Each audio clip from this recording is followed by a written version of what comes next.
वो 18 साल की बहुत ही बदसूरत और काली लड़की थी।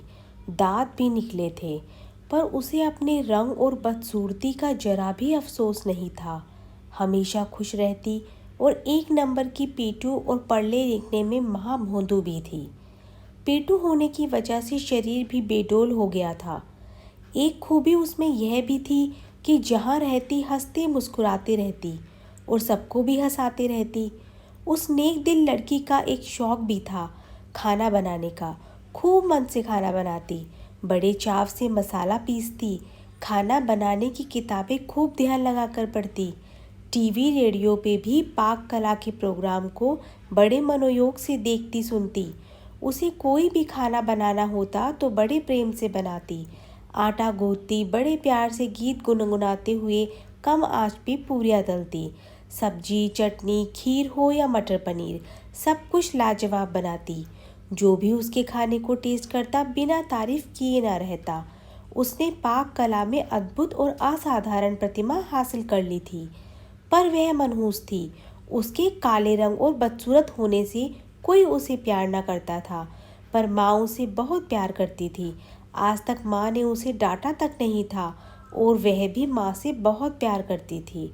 हर बार की तरह आज सुबह भी उसकी शादी के लिए जो लोग आए थे उन्होंने खाने की बहुत तारीफ की, लेकिन लड़की को देखकर नाक मुंह सिकोड़ कर चले गए।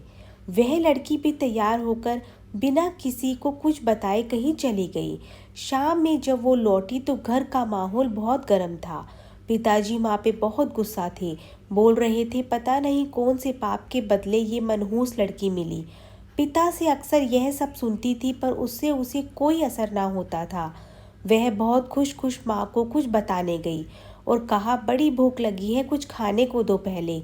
उसके हाथों में एक सर्टिफिकेट और एक चेक भी था, पर माँ भी आज बहुत गुस्से में सब्जी काट रही थी। उसके तरफ देखे बिना ही बोली, तू सचमुच मनहूस है।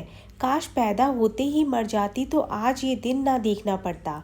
50 रिश्ते आए, किसी ने तुझे पसंद ना किया। उस मनहूस लड़की को माँ से ऐसी आशा ना थी। उसका दिल बैठ गया और उसकी खुशी उड़ गई और उदास होकर माँ से बोली, मैं सचमुच मनहूस हूँ माँ, क्या मैं मर जाऊँ? बोलते बोलते उसका गला रूंध गया और चेहरा लाल हो गया। माँ ने भी गुस्से से कहा, जा मर जा, सबको चैन मिले। मनहूस लड़की ने अपने कमरे में जाकर दरवाज़ा बंद कर लिया।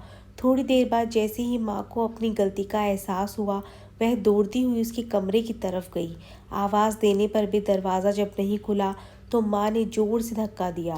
तेज़ धक्के से जैसे ही दरवाज़ा खुला, माँ ने देखा सामने दुपट्टे के सहारे जीभ बाहर निकले उस मनहूस काली लड़की की लाश झूल रही थी। वहीं पर एक चिट्ठी, सर्टिफिकेट और 1 लाख का चेक रखा था। चिट्ठी में लिखा था, माँ मैंने आज तक तुम्हारा कहना माना है। आज तुमने मरने को बोला, ये भी मान रही। अब तुम मनहूस लड़की की माँ नहीं कहलाओगी। मैंने पढ़ने की बहुत कोशिश की, पर मेरे दिमाग में कुछ जाता ही नहीं। पर भगवान ने मुझे ऐसा बनाया, इसमें मेरा क्या कसूर? मुझे सबने काली, मनहूस, भोंदू सब कहा। मुझे बुरा न लगा, पर तुम्हारे मुंह से सुनकर मुझे बहुत बुरा लगा मेरी प्यारी माँ। और हाँ, आज नेशनल लेवल के खाना बनाने वाली प्रतियोगिता में मुझे फर्स्ट प्राइज़ और 1 लाख रुपए का चेक मिला और साथ में 5 स्टार होटल में मास्टर शेफ़ की नौकरी भी। और पता है माँ, आज मेरी ज़िंदगी का सबसे खुशी का दिन था, क्योंकि पहली बार वहाँ सबने मुझे कहा था, देखो कितनी भाग्यशाली लड़की है। अगर आपको आज की कहानी अच्छी लगी हो तो चैनल को सब्सक्राइब करें और वीडियो को लाइक करें। Thank you.